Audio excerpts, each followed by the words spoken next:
এই প্রথমবার শহর শিলিগুড়িতে এনকে রোলেক্স সার্কাস নিয়ে এলো নতুন চমক।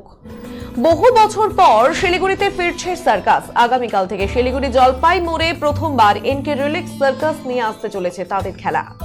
একাধিক অভিনব বিষয় রয়েছে এবার এই সার্কাসে। একাধিক রাজ্য থেকে থাকছে কলাকুশলীরা। পশু পাখি নিষিদ্ধ থাকলেও পশু পাখির পরিবর্তে একাধিক বিষয় নিয়ে মনোরঞ্জনের ব্যবস্থা থাকছে এই সার্কাসে। কর্তৃপক্ষরা জানান, একদিনে 3টি করে শো রয়েছে এই সার্কাসে এবং টিকিট রয়েছে 100 টাকা থেকে শুরু করে 300 টাকা পর্যন্ত। পাশাপাশি জানা যায়, একটি শোতে একসাথে 1500 জনের বসার ব্যবস্থা থাকছে। সব মিলিয়ে এক বিশাল আয়োজন হতে চলেছে বলে দাবি আয়োজকদের।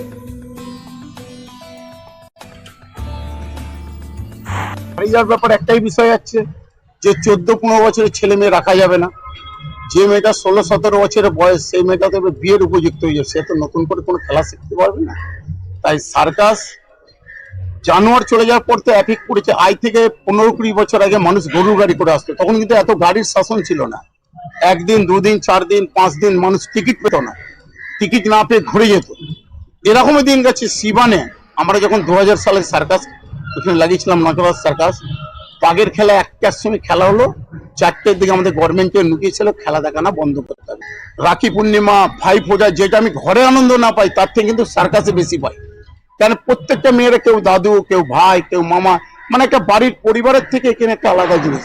তাই সার্কাস সে কোনো জাতিভেদ নাই, আমাদের সার্কাস জাত মানব জাত।